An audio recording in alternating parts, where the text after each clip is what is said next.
Hello everybody and welcome to this video. In today's video we'll be analysing Act 5 Scene 1, Out Damn Spot.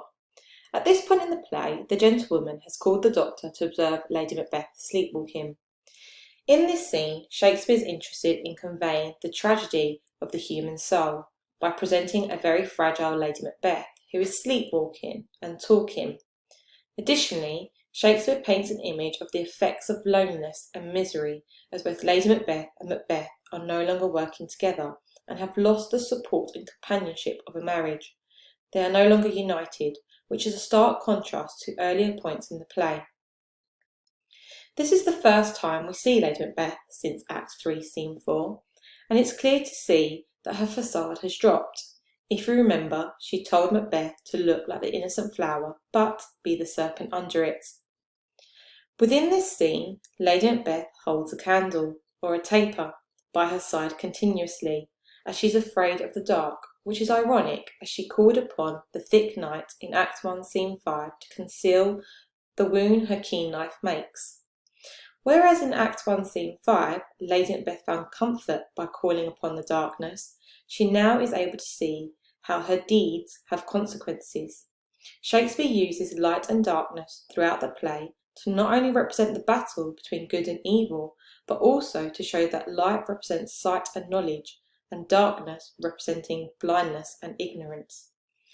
Sleepwalking was thought to be unnatural during Shakespeare's era. Therefore, the lack of sleep highlights Lady Macbeth's subconscious mind is unable to rest. Additionally, the fact that she is unable to rest or sleep foreshadows that her soul will also be tortured for all eternity in hell. Within this scene, Shakespeare uses images of blood. For example, yet here's a spot, out damn spot, smell of blood still, to represent guilt from the countless murders the Macbeths have caused. While sleepwalking, Lady Macbeth sees a disturbed vision or hallucination of blood on her hands. Out damn spot, I say, out, highlighting her guilty conscience. The repetition of out portrays Lady Macbeth as frantic as she desperately tries to rid herself of this metaphorical spot. The fact that she cannot rid herself of this spot highlights she will not be able to rid herself of her sin, as she has committed an act against God. Remember, she has broken one of the 10 commandments, thou shalt not kill. The imperative further demonstrates Lady Macbeth's loss of power, as it proves now to be futile.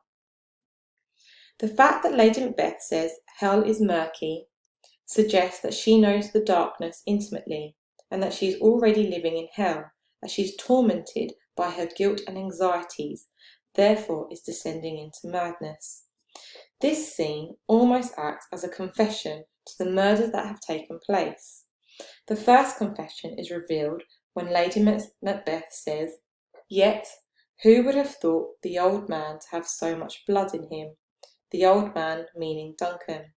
It is clear from this line that she now has knowledge and insight into the consequences of her actions, as she now is guilt-ridden. It also shows that every action has a reaction or consequence, and as humans, we will all face judgment from God himself, whether that is in this life or on earth or in the afterlife. The repetition of blood within this scene highlights that Lady Macbeth will never be able to repent from her sins, therefore will not find peace in sleep or in death. This is further emphasised by the quote, "Here's the smell of blood still." The second confession is when Lady Macbeth says, "The Thane of Wife had a wife, where is she now?" Here, Lady Macbeth is suggesting that by Macbeth murdering Macduff's family, it has placed a heavy burden on her.